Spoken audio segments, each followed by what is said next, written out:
Good morning and welcome back to Morning News Weekends with Philip and Wendy. Right now it's 6:41, and that means we turn to our guest, Jean Burk, to talk about Hillary Clinton and her student loan, the tuition proposal. Sorry. Yes, that's right. With Bernie Sanders now surging in the polls, right, the Clinton campaign has to come up with an answer to his plan on how to eliminate tuition fees for public universities. Yes. So how would Hillary's plan work, and does either plan have a prayer of becoming a reality? Right. That's why we're talking to Jean this morning. Good morning, Jean.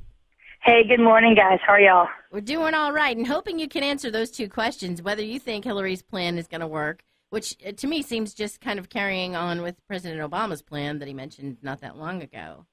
Or, I think it's a bad idea, honestly. And I think also when you look more at it, it doesn't really give you any idea of how to control the cost of college. The more federal subsidies, obviously it's going to inflate the total cost. So we don't need another burden on the taxpayers, because that's who's ultimately going to carry the load to begin with. And as more and more candidates hit the trail, I think we're going to see probably more and more proposals. And I think it's good to get the conversation going. Cost of college has risen 600% in the last 25 years.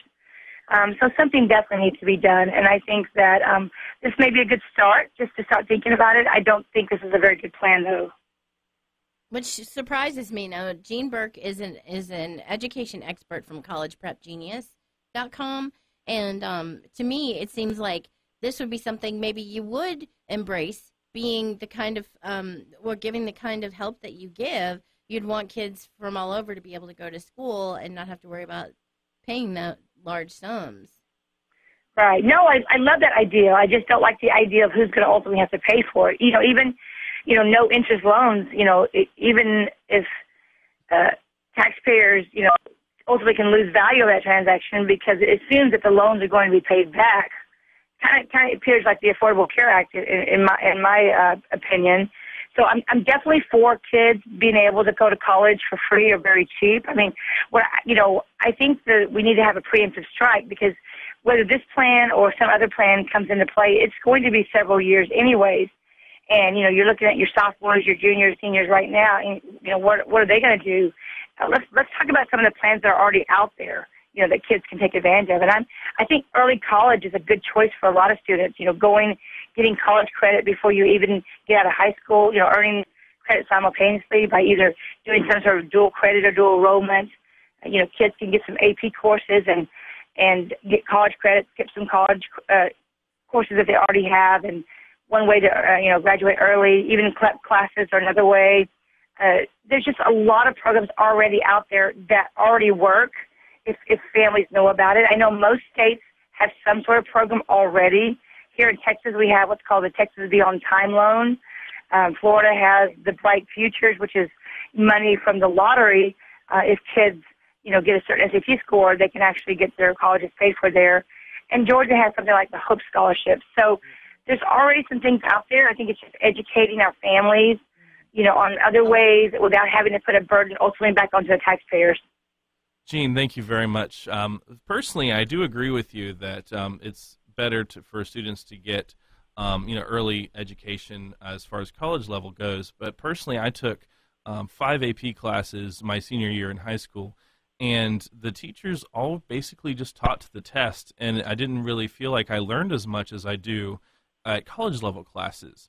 Do you think that, is that a concern for what you're proposing, or do you think maybe we should not focus on burdening high school teachers, but focus more on dual enrollment and make that be something that college teachers should have to deal with?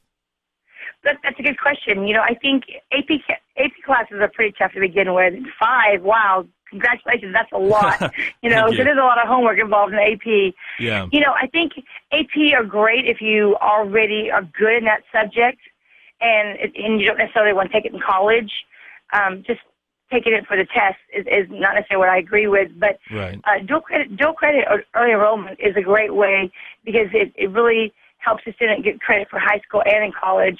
And, of course, there's a couple things too you have to remember is if you are going to do dual credit or get some college credit before, entering actual four-year university, you want to make sure that's going to transfer. There's a couple of great websites, transfer.org and collegetransfer.net. These are great to check out just to make sure in the beginning that you don't go through all that time and money and effort and it doesn't transfer. So yes, you want to learn the classes, you want to learn the information. So I think AP is really more for the fact that, hey, these are rigorous courses. If I'm already pretty good in them anyways, I might as well get them over with and not have to deal with them in college. We're speaking with Jean Burk. She's an education expert from collegeprepgenius.com.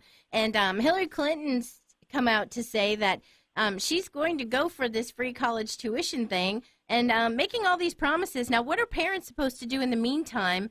And then what about student debt? It's like tripled over the past decade. Where does that go? Yeah, it really does. 66% of our graduates end up with about $30,000 in debt when they leave. And in the meantime, they take about 20 years to pay them off. Right now, there's so many programs. I mean, I talk about how if you get a high SAT score, you can get a full ride to just about any colleges because that's how colleges get their ranking is based on their test scores. So, spend your time wisely and practice on those tests because, they're learnable tests and it could mean, amazing scholarships. But, there's also 72 colleges that will give free college based on a student's income. And some of those colleges even consider $100,000 free income. We've got colleges that will cap their loans at $5,000. And then there's also scholarships out there for kids who have low GPAs. So many programs out there. I have an ebook called 15 Secrets to Free College, which is normally $9.95. Your listeners can certainly go to my website and get it for free. Just use the code RADIO.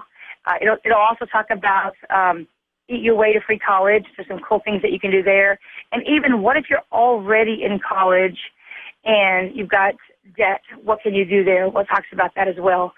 So I think that we parents, if we can be proactive and realize that, we don't have to enter that arena of so much college debt for our kids. There's so many ways to cut college down or even ultimately get free college. Yeah, thank you very much, Jean. One last question before we have to go to the break. Personally, I've heard a lot of people say that, a full four-year college education is almost a requirement in order to have a middle-class, living. However, I've seen a lot of my personal friends who got like some technical experience and learned like a skill and were able to do something like pest control or welding or, fence building or something like that.